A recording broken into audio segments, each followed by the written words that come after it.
So, crypto as a whole, right, is I guess, somewhat polarizing. There are a lot of people in traditional finance who seems to think it's a scam. And there are people that are in crypto Web3, they're all in, right? They think it's going to solve the world's problem.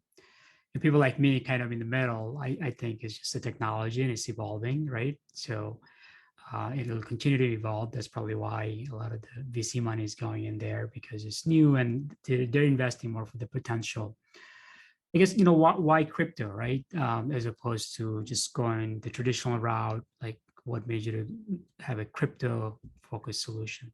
Yeah, I mean, it's something that I'm fascinated with, right? Like I've always been an early adopter. I was very early on the internet as like a kid. I was early in, lots of other things like that people started exploring around, right? And like I was early in scooters and all this other stuff. So I've always been fascinated by technological improvements and enhancements and what that unlocks for the opportunities for everyone else down the line. And one of the things that's interesting about this, right, is that the products on day one end up looking very different from the products that come out of the successful implementation of an industry. So if you look at the traditional internet, right, like today, most of it was started by like bulletin boards, right? Like people would just go post stuff on bulletin boards. Like there's some businesses still, which, effectively are like a bulletin board, but the vast majority of the internet is completely different, right? And so like the content delivery, the content, the use cases, all that stuff has changed, but the underlying basic primitives are more or less the same, right? And similarly, like with Web3 and with crypto, I saw this as a space where there's an opportunity to take advantage of some of the interesting use cases and new things that are enabled by cryptocurrencies, right? Like the whole idea of a smart contract being able to have something where you can program where your money is supposed to go is pretty interesting, right? Like when I pay my mortgage or when I pay my rent, like I pay my rent to my landlord, landlord has to go pay their mortgage.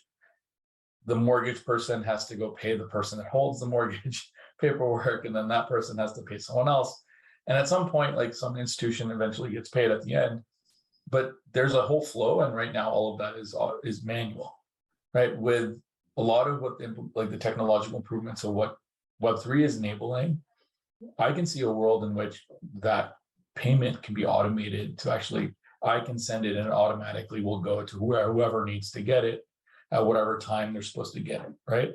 And so that eliminates the need to have like manual reconciliation. It makes everything a lot faster, makes everything a lot more transparent and easier to optimize for. And then the resultant impact of that is that it makes it a lot cheaper to actually implement, right?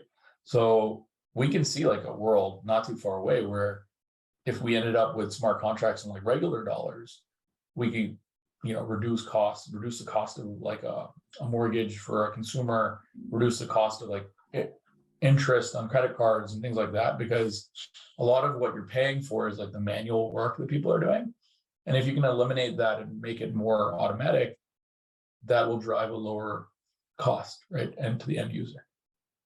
So I think that's like really interesting to me, and I'm super interested in exploring how do we get there from here.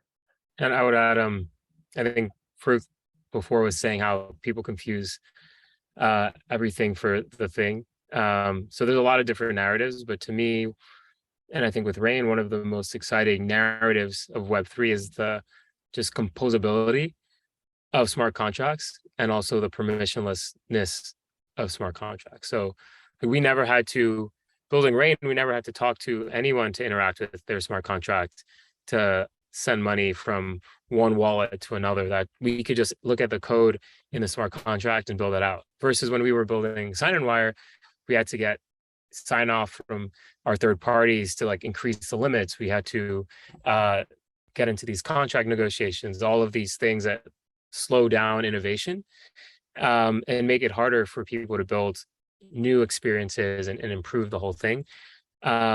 So that's like what personally I'm like most excited about Web3, and I feel like is one of the biggest game changers, is the fact that innovation is actually growing exponentially in Web3 because of that composability and permissionlessness of it. People can build on top of each other, and every week someone's riffing on someone else's idea or smart contract to provide you a new experience that you didn't have the week before.